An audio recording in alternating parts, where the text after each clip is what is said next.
tonight. What you got? Anything? No. You know, You ain't just kicking it. You ain't got none for tonight. Well, when we get to the strain of the day, I got something for that. Okay.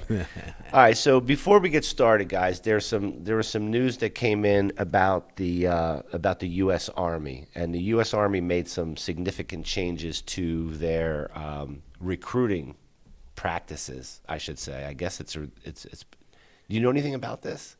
Yeah. So they made some changes to their weed rules. Okay.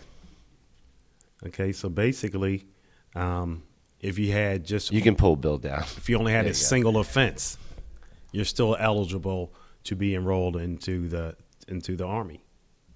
So what they're trying to do is they increase the enlistment age from 35 to 42, which is brings it more in line with the Air Force and the Navy. So you can literally enlist in the Army and in the Navy until you're 42? Until you're 42.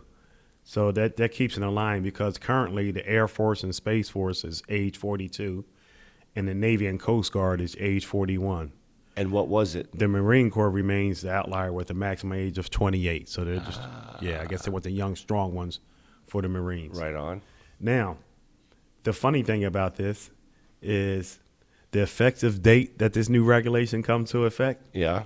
is April 20th, which is 420. Get out of here. Now, the officials noted the date is a coincidence, but it has become a focal point of media coverage. It's no way that it's a coincidence. I mean, why don't you because just it stop is a lying? Monday, Yeah, but it could have been the Monday before or the Monday but after. it's this year.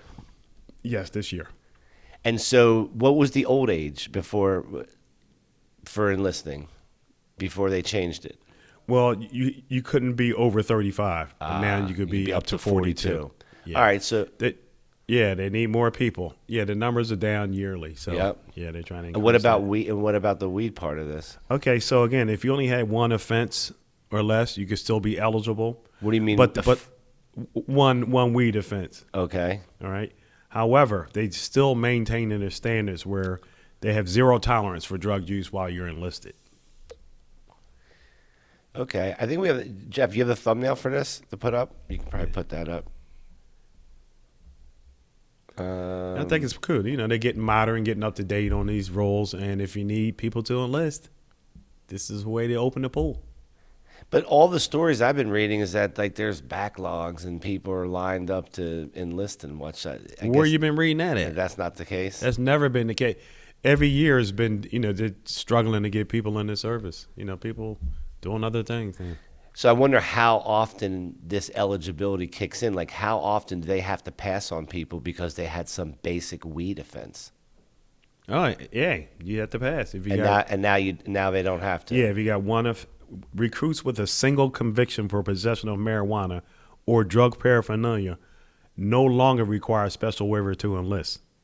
You forgot to ask Eddie why he went to jail. Well, we can ask him Next time. Yeah. All right.